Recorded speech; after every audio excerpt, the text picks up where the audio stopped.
What's up, guys? We're back in Pistol Bunch with a very simple play called Flood. This is one you want to have with the bunch side on the wide side of the field.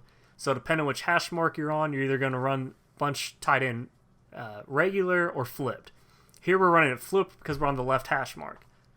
Setup here is very easy, guys. You just block the running back, slant route the middle bunch receiver, and snap the ball. First read, always check in that slant route. We went over how to use or catch slants a couple weeks ago, and so that's your first read. But if your opponent starts to user control that in man coverage, then you have the fade route, which we've also gone over how to use or catch before, and I'll link that in the video too. So you have those two routes beating man coverage very quickly after the snap. I mean, even against bump and run, that wheel is unbumpable. He releases, you precision pass, click on, cut it off, and you're good to go. And then what makes this play special, to top it all off, the tight end clown route, it doesn't always kill man coverage just badly, but oftentimes it does.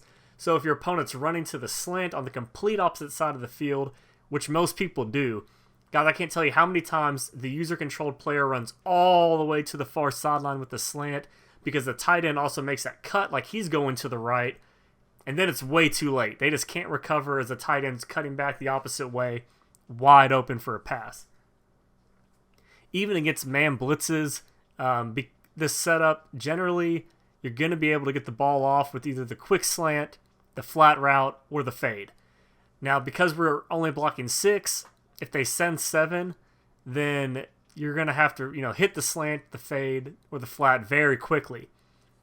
But if your opponent's sending 7 every time, then one option you can do is just set up the same, motion that flat route in, and snap it at the right tackle. That way he's staying in the block, but you still have 2 crossing routes with the slant and tight end, and then the fade route on the left side too. Against zone coverage, the progression of the reads remains the same. Against cover 2, I usually like to hit either the slant or the tight end clown route. The slant's just a quick read. Most people are going to try to user take that away. And that's when you have on the backside, the fade is going to draw the deep zone, and that tight end's just going to run right behind him for an easy 15, 20-yard pass.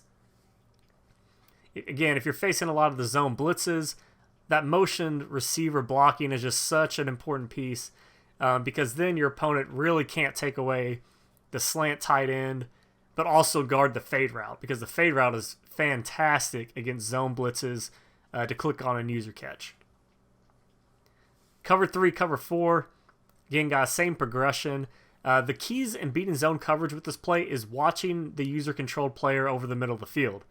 If he goes with the slant, then you're either going to have the fade shortly after the snap, or you just wait a second or two longer and you're going to have the tight end going to the right side. But if your opponent starts to run with the fade or run with the tight end, then you're pretty much going to be able to user catch that slant against any zone coverage in the game. It really doesn't matter. And again, we've gone over that, and I'll put it in the link here just in case you guys need to check that out. And what's great is these 3 routes are fantastic. Even if you run the max coverage setup and they're dropping back in coverage, this play attacks so many parts of the field, your opponent can't take it all away.